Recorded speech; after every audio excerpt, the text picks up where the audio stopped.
Mirasee.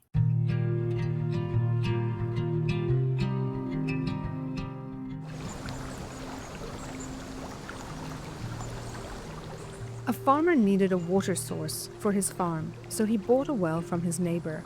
However, the neighbor was cunning. The next day, as the farmer came to draw water from his well, the neighbor refused to let him take any.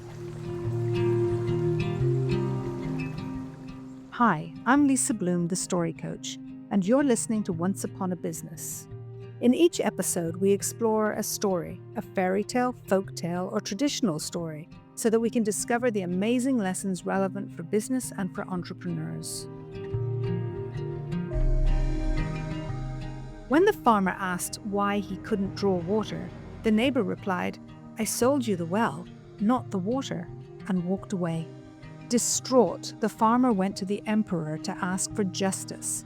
He explained what had happened. The emperor called on Birbal, the wisest of his 9 courtiers. Birbal proceeded to question the neighbor. "Why don't you let the farmer take water from the well? You sold the well to the farmer, did you not?" The neighbor replied, "Birbal, I did sell the well to the farmer, but not the water within it. He has no right to draw water from the well." Birbal said, "Look, since you sold the well, you have no right to keep the water in the farmer's well. Either you pay rent to the farmer or take it out immediately." Realizing that his scheme had failed, the neighbor apologized and went home.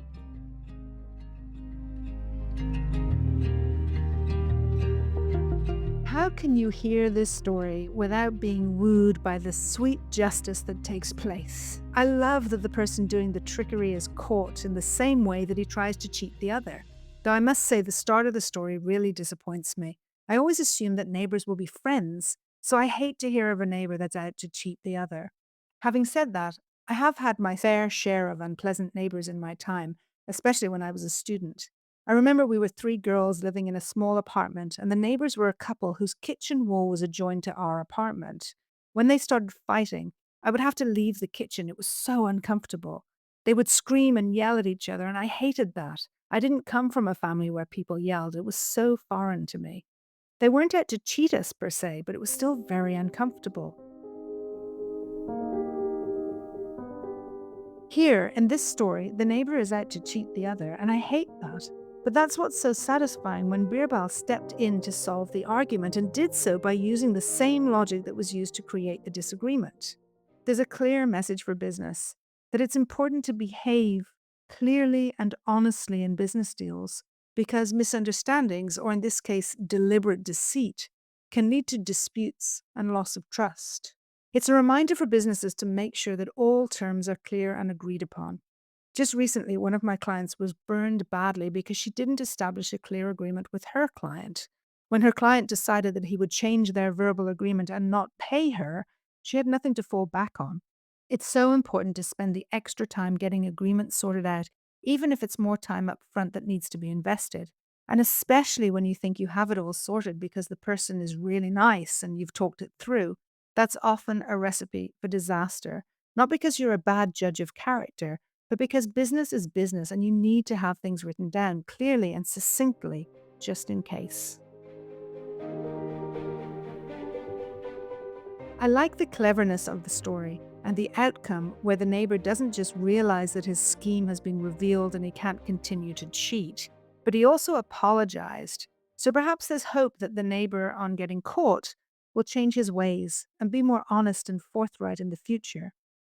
I often wonder if a cheater is always a cheater, something I've definitely heard said again and again. The man who cheats on his wife will cheat again. The businesswoman who entertains less than ethical practices in one side of her business will also have no qualms about cheating on her taxes. Is that true? Or perhaps we all like to cheat just a little bit, or at least as much as we think we can get away with. Are you horrified? I've just suggested you're a cheater? I'm thinking about how often we go just above the speed limit, or maybe don't correct the change given when it's to our advantage, or refrain from telling someone something that's unpleasant but true, or exaggerate our successes for marketing copy because it sounds better, or tell our kids we'll do something with them later but never get to later. Does this resonate with you? I can certainly relate.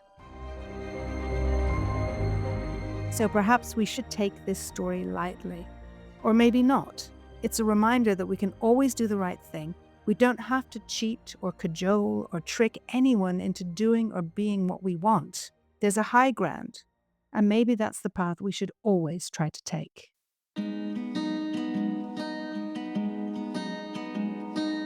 I'm Lisa Bloom, and you've been listening to Once Upon a Business.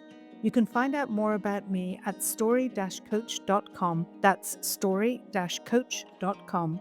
Once Upon a Business is part of the Mirasee FM podcast network, which also includes such shows as Teacher Tom's podcast and To Lead is Human. To catch the great episodes that are coming up on Once Upon a Business, please like and follow us on Mirasee FM's YouTube channel or your favorite podcast player. And if you enjoyed the show, please leave us a comment or a starred review. It's the best way to help us get these ideas to more people. Thank you. We'll see you next time.